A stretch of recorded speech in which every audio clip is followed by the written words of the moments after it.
ആഹാരമെല്ലാം ശരിക്കും കഴിക്കുന്നുണ്ടല്ലോ അല്ലേ? ഉണ്ട്. പക്ഷെ എന്ത് ചോദിച്ചാലും മറുപടി പറയുന്നില്ല ഡോക്ടർ. ബുദ്ധിമാന്ദ്യം സംഭവിച്ചു കഴിഞ്ഞാൽ വളരെ സാവധാനത്തിലെ നോർമലാകും. ശരീരത്ത് എങ്ങനെ ഇരിക്കുന്നു? ഗുഡ്. നന്ദി, ഒരു കാര്യം പറയട്ടെ. ഷോക്ക് ട്രീറ്റ്മെന്റ് കൊടുത്താൽ ഭേദമാകുമോ ഡോക്ടർ? നമുക്ക് ശ്രമിച്ചു നോക്കാം. ഇവര് തന്നെയാണ് അന്ന് ചേട്ടനെ കാണാൻ ആശുപത്രി വന്നത്. എങ്കിൽ ഈ നർത്തകിയും ചന്ദ്രനുമായി തീർച്ചയായും എന്തെങ്കിലും ബന്ധമുണ്ടായിരിക്കും. ആട്ടെ, എമിലിയും ചന്ദ്രനുമായി ഒന്ന് കണ്ടുമുട്ടിയാലോ? അത് അത്ര എളുപ്പമാണോ? ഈസി. ഇപ്പൊ നടക്കാൻ പോകുന്ന നൃത്ത മത്സരത്തിന് നമുക്ക് ചന്ദ്രനെ കൂടി കൊണ്ടുപോകാം. ഇതുകൊണ്ട് എന്തെങ്കിലും പ്രയോജനമുണ്ടോ? തീർച്ചയായും ഉണ്ട്. എമിലിയെ കാണുമ്പോൾ ചന്ദ്രനിൽ ഉണ്ടാകാവുന്ന ഭാവവ്യത്യാസങ്ങൾ നമുക്ക് നോട്ട് ചെയ്യാം. ഇവർ തമ്മിലുള്ള ബന്ധം എന്താണെന്ന് കുറെയെങ്കിലും മനസ്സിലാക്കാൻ കഴിഞ്ഞാൽ കേസിന്റെ കണ്ടുപിടുത്തത്തിന് അത് സഹായമായിരിക്കും. എന്ത് പറയുന്നു? I am ready. Good. Radha police കസ്റ്റഡിയിൽ കഴിയുന്നത് നമുക്ക് അപകടം. അവളുടെ കയ്യിൽ നിന്നും രഹസ്യങ്ങൾ ചോർന്നു പോയാൽ നമ്മുടെ പദ്ധതികൾ തകർന്നു പോകും. രാധ ഒരിക്കലും നമ്മളെ ചതിക്കില്ല സാർ. May be. പക്ഷെ അവളും ഒരു സ്ത്രീയല്ലേ, എത്ര നാൾ പിടിച്ചിരിക്കാൻ കഴിയും? കാത്തി. Yes sir. ഒരു കാര്യം ചെയ്യൂ. Yes sir. Okay okay sir. All right, best of luck. Damu sir, ഹോട്ടലിന്റെ മുകളിലത്തെ ബാൽക്കണി ഞാൻ ഇന്ന് ഒഴിച്ചിട്ടിരിക്കുകയാണ്. പുറകിലത്തെ വാതിലൂടെ നീ അകത്തു വരണം.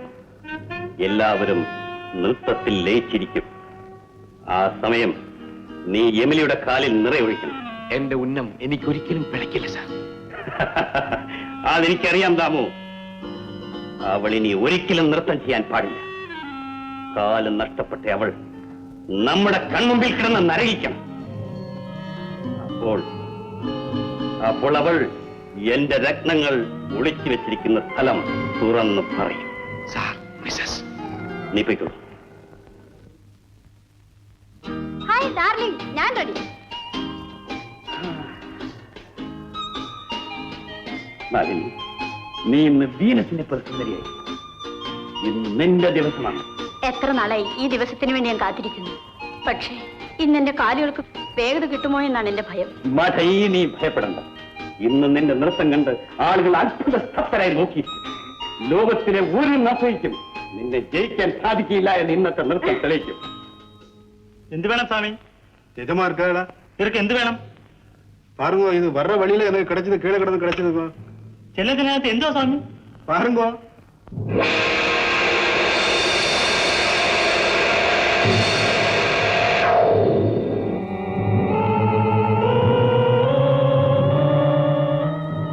നമസ്കാരം സാർ. എന്ത് വേണം? ഇത് கொஞ்சம் பாருங்க, അവസര പെറ്റീഷൻ. പെറ്റീഷൻ രാത്രി സമയത്തോ?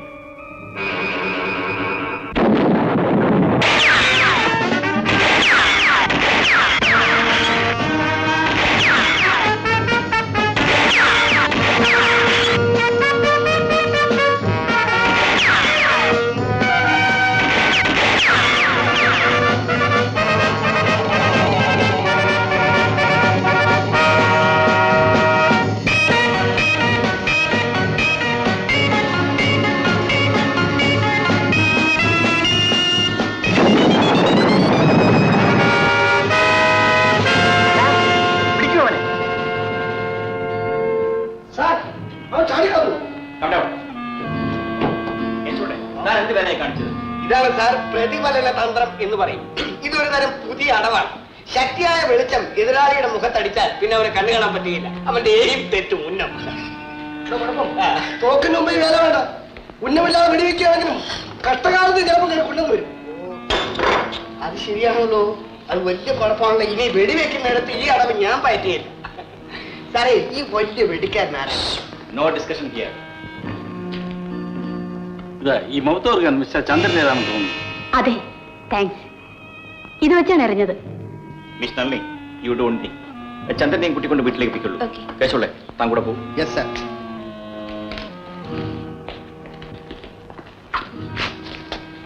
എക്സ്ക്യൂസ് മീ സാർ, എനിക്ക് വളരെ ഭയമായിരിക്കുന്നു. വൈ?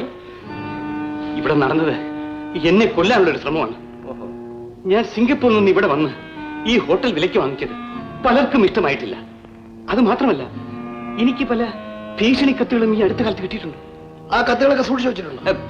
ഇതിലൊന്നും വലിയ കാര്യമില്ലല്ലോ എന്ന് വിചാരിച്ച് ഞാൻ സത്യത്തിൽ ഒന്നും സൂക്ഷിച്ചിട്ടില്ല. നിങ്ങൾ ഒന്നുകൊണ്ടും ഭയപ്പെടേണ്ട.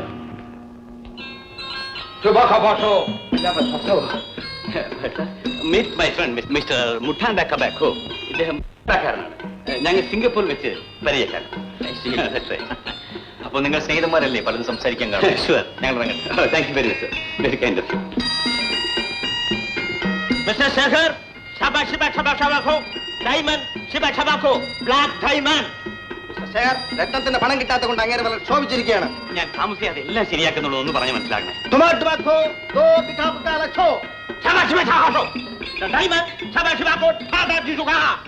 ഇവിടെ ഒന്നും സംസാരിക്കണ്ട. നിങ്ങൾ താമസിക്കുന്ന സ്ഥലത്തോട്ട് പോകാമെന്നൊന്ന് പറഞ്ഞാൽ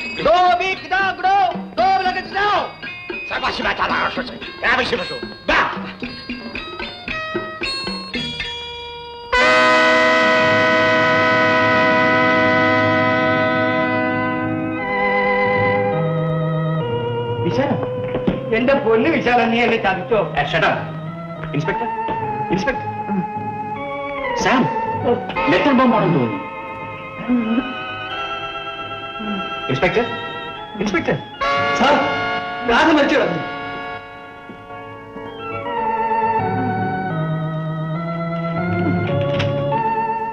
സതീഷ്, ഞങ്ങളെ കണ്ടുപിടിക്കാനുള്ള പ്രധാന കണ്ണി ഇതോടെ അറ്റുപോയിരിക്കുന്നു. ഈ ശ്രമം തുടർന്നാൽ നിങ്ങൾക്കും നിങ്ങളുടെ കീഴ് ഉദ്യോഗസ്ഥന്മാർക്കും ഇത് തന്നെയായിരിക്കും അനുഭവം. നിങ്ങളുടെ സ്വന്തം അസ്പഷ്ടാനന്ദ സ്വാമികൾ. കഴിഞ്ഞ 10 വർഷമായിട്ട് നാം ബിസിനസ് ചെയ്യുന്നു.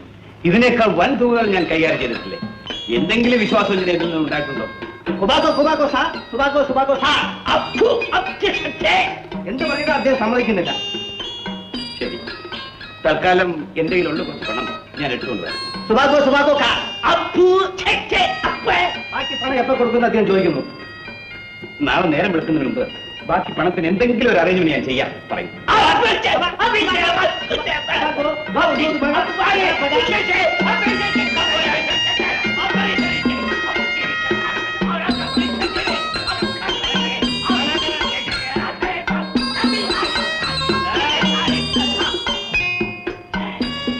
Have a good time, sir. Ravi, entertain him, okay?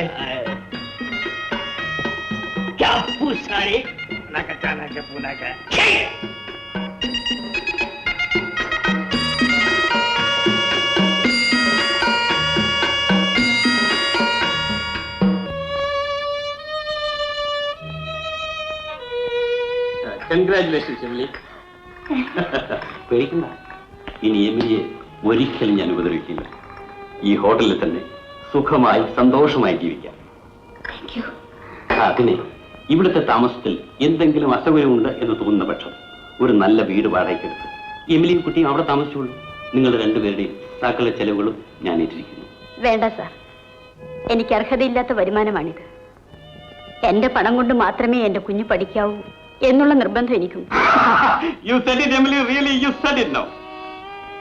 ഒരു കോടീശ്വരിയാകാൻ പോലും ഇപ്പോൾ എമിലിക്ക് സാധിക്കും എന്നെനിക്കറിയാം. പക്ഷേ എമിലി, ഇപ്പോൾ ഈ മുറിയിൽ നമ്മൾ രണ്ടുപേരും തനിച്ചാണ്. ഞാൻ ഒരു രഹസ്യം പറയട്ടെ. എമിലി ഒരു സ്ത്രീയാണ്. തൽക്കാലം ഭർത്താവ് കൂടെയില്ല. ഒറ്റയ്ക്ക് അത് വിൽക്കാൻ സാധ്യമല്ല. വിൽക്കാനോ? എന്ത് വിൽക്കാൻ? ഒരു കാര്യം ചെയ്യാം, നമുക്കിനി ഒരു ധാരണയിലെത്താം. 50-50. പാതി എമിലിക്ക്, പാതി എനിക്ക്. Believe me please. ഇനിയെങ്കിലും പറയും, ആ രത്നങ്ങളുണ്ട്. അങ്ങ് പറയുന്ന രത്നങ്ങളെ കുറിച്ച് എനിക്കൊന്നും അറിഞ്ഞുകൂടാ. ദൈവമേ, എന്തൊരൊടുങ്ങാത്ത വേദനയാണിത്. സാബു പോകുന്നതിന് മുൻപ് നിന്നെ ഒന്നും ഏൽപ്പിച്ചില്ല അല്ലേ? എന്നെ ഏൽപ്പിച്ചത് എന്റെ കുഞ്ഞിന് മാത്രമാണ്. അങ്ങ് ദൈവത്തെ ഓർത്ത് എന്നെ വിശ്വസിക്കൂ. യാതൊരു താങ്ങും തണലും ജീവിതത്തിൽ ഇല്ലാത്തവളാണ് ഞാൻ. നീ എന്റെ പിടിയിൽ നിന്ന് ഒരിക്കലും രക്ഷപ്പെട്ടു പോകാതിരിക്കാൻ വേണ്ടി മാത്രമാണ് ഞാൻ ഈ ഹോട്ടൽ വിലക്കെടുത്തത്. ഇവിടെ നിന്നും വെളിയിൽ പോകാൻ നിന്നെ ഞാൻ അനുവദിക്കില്ല. നീ ജീവിച്ചിരിക്കുന്നത് എനിക്കൊട്ടും ഇഷ്ടമുള്ള കാര്യമല്ല. ഒരു നിമിഷം പോലും നീ ജീവിച്ചിരിക്കുന്നത് എനിക്കിഷ്ടമല്ല. പക്ഷെ നിന്നെ കൊന്നാൽ എന്റെ രത്നങ്ങൾ നഷ്ടപ്പെടും. എനിക്കും ജീവിച്ചിരിക്കണമെന്ന് ആഗ്രഹമില്ല. പക്ഷേ എന്റെ മോൾ നിനക്കിനി 6 മണിക്കൂർ സമയം കൂടി ഞാൻ തരുന്നു, പുലരുന്നത് വരെ. അതിനുള്ളിൽ നീ സത്യം പറഞ്ഞില്ലെങ്കിൽ അവ നിന്റെ അവസാനത്തെ മണിക്കൂറുകളായിരിക്കും.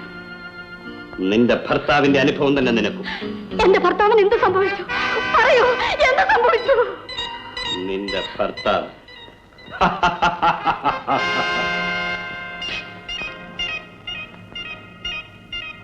എന്നെ വഞ്ചിച്ച നിന്റെ ഭർത്താവ്, അവൻ ഇനി ഒരിക്കലും മടങ്ങി വരികയില്ല.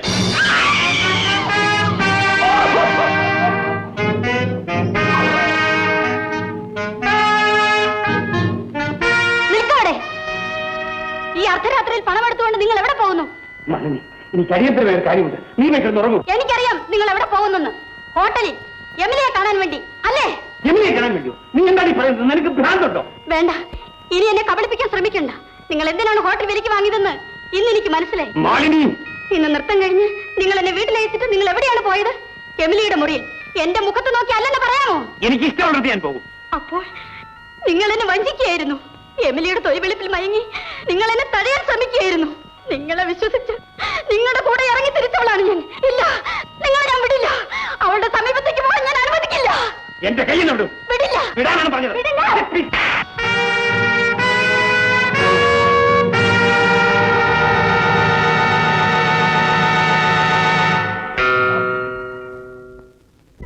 തക്ക സമയത്ത് ഡോക്ടർ വന്നിട്ടില്ലായിരുന്നുവെങ്കിൽ ഇവരുടെ ജീവൻ അപകടത്തിലാകുമായിരുന്നു. As a doctor it is my duty. Doctor എന്ത് വിഷഗ്യാസാണ് ഉപയോഗിച്ചിട്ടുള്ളത്? ആഴ്സനിക് ഗ്യാസ് ആണെന്നാണ് തോന്നുന്നത്. പൊട്ടിത്തെറിച്ച കത്ത് ഞാൻ രാസപരിശോധനയ്ക്ക് എടുത്തിട്ടുണ്ട്. ലാബറട്ടറിയിലായി കൊടുത്തിട്ട് അതിന്റെ വിവരം നാളെ പറയാം. Thank you doctor. They will be all right by morning. Right. Good night. Good night. Good night.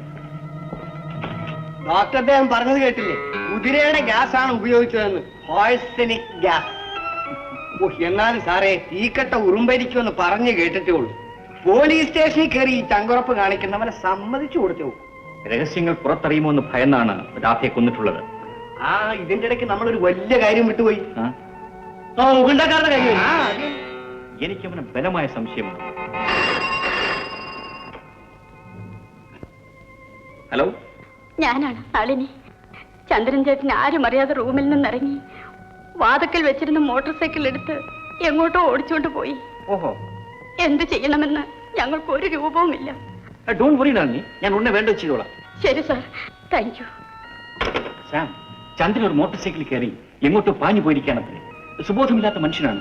നമുക്ക് ഉടനെ അയാൾ അന്വേഷിച്ച് കണ്ടുപിടിക്കണം. കേസുകൾ ഇവിടെ തന്നെ വന്നോളൂ.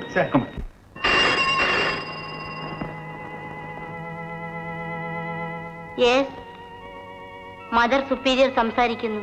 Good evening mother. ഞാൻ എമിലിയാണ്, ജയന്റെ അമ്മ. എനിക്ക് എന്റെ മകളോട് ഒന്ന് സംസാരിക്കണം. ക്ഷമിക്കണം, ഈ അസമയത്ത് ജയിനെ വിളിക്കാൻ പ്രയാസമാണ്. എനിക്ക് എന്റെ മകളോട് സംസാരിച്ചേ പറ്റൂ.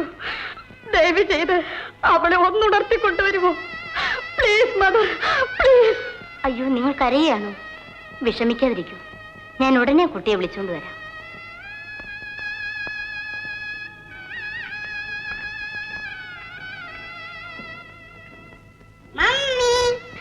മോളെ, മൈ ഡാർലിംഗ്.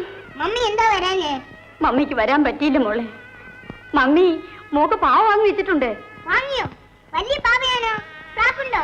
ഉണ്ട് മോളെ, നല്ല പൂവുള്ള ഫ്രാക്ക്, കറുത്ത തലമുടി. മോക്ക് ഇഷ്ടം പോലെ ചീ വയ്ക്കാം. കണ്ണടിക്കുമോ മമ്മി? അടയ്ക്കും മോളെ. കണ്ണടിച്ചാ പിന്നെ തുറക്കുമോ മമ്മി?